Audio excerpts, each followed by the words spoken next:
Et oui, je viens d'acheter une nouvelle montre. Alors celle-là est d'occasion, c'est la Omega Speedmaster professionnelle avec le verre en saphir. Mais ça, c'est pas la question. On passe tout de suite au sujet principal de la vidéo. Hello tout le monde, j'espère que ça joue et je suis content de vous retrouver aujourd'hui pour une nouvelle vidéo.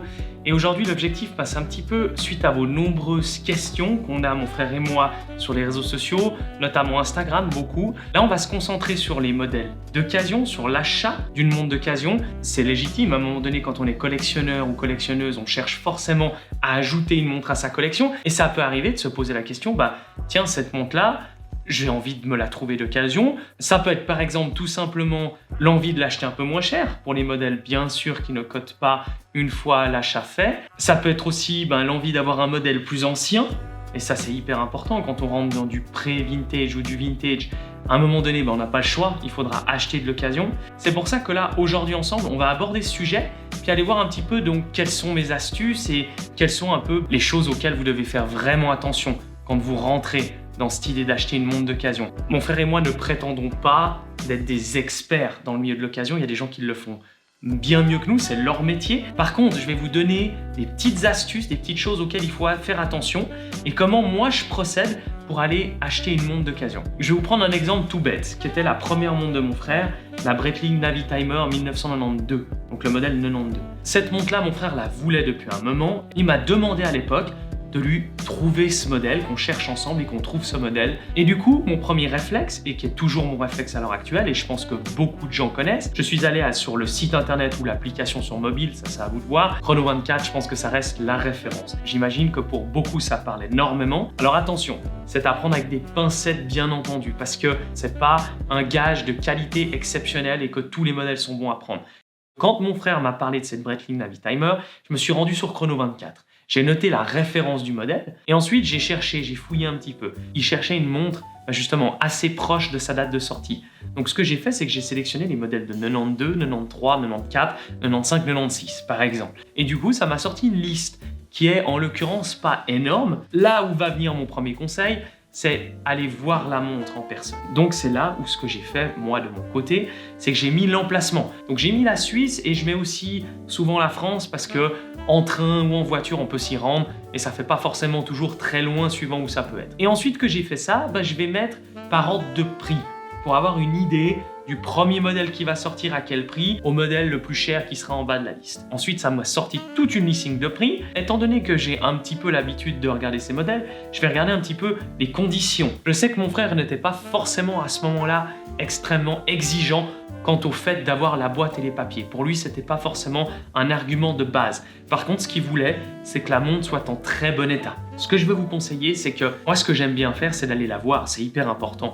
Parce qu'une montre qu'on voit en photo, ça n'a rien à voir avec une montre que vous allez voir en vrai. Les petits détails de polissage, peut-être de cadran, toutes ces petites choses-là, vous les verrez uniquement en voyant la montre. Et quelque chose encore de plus important, si c'est un vendeur particulier, c'est de discuter avec la personne pour connaître les origines de cette montre, pour savoir d'où elle vient, qu'est-ce qu'elle a comme parcours, est-ce que la personne vient de l'acheter, est-ce qu'elle l'a depuis le début, tout ça, ça a ses incidences.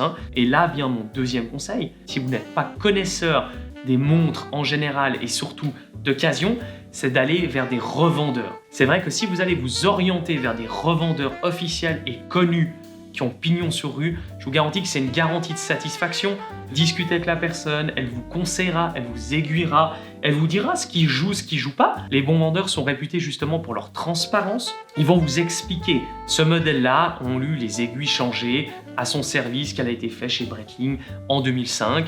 Donc c'est pas les aiguilles d'origine. Et à ce moment-là, c'est à vous de poser le pour et le contre. Et ça, c'est hyper important. Moi, tout ce que je vous conseille, et on revient un petit peu à notre philosophie de base de mon frère et moi, c'est de réagir par coup de cœur.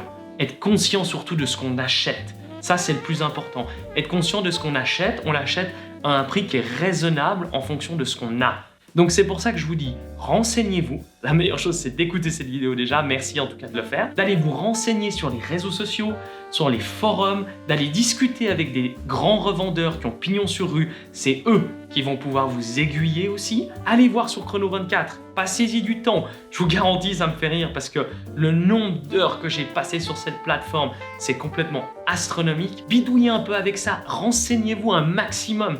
Quand vous voulez acheter une montre, surtout d'occasion et encore plus du vintage, je vous invite à vous renseigner comme des malades sur votre modèle pour connaître, pas de A à Z, mais de connaître un maximum de choses pour que même quand vous irez vers le revendeur ou vers le vendeur particulier, si ça sera votre cas, de pouvoir être capable de dire oui ça joue, non ça joue pas. Par contre, il y a une chose de sûre, c'est que si vous voulez pas prendre de risques et que vous souhaitez un modèle actuel, allez chercher dans du neuf. Alors vous payerez un peu plus cher, mais vous êtes sûr de ce que vous avez. Quand vous rentrez dans la boutique, par exemple Omega, pour cette Speedmaster professionnelle, eh ben vous savez très bien que vous sortirez, sinon c'est qu'il y a vraiment un gros problème, mais vous savez très bien que vous sortirez avec le modèle officielle, originale, et elle partira même avec la carte de garantie à votre nom. Moi, j'ai fait le choix pour payer un peu moins cher, l'occasion qui se présentait à moi, de l'acheter récemment, mais je suis hyper content avec. Donc voilà, j'espère que cette vidéo vous a aidé à y voir un petit peu plus clair. N'hésitez pas à nous contacter aussi par le biais des commentaires sur Instagram pour nous demander des conseils. On vous répondra avec grand plaisir dans la mesure du possible. Et j'espère que vous avez apprécié cette vidéo. N'oubliez pas de liker, de la partager. On se retrouve sur une prochaine vidéo, n'oubliez pas. Ah non, ça c'est mon frère qui le fait mieux. Enfin, il fait comme ça. Soyez à l'heure.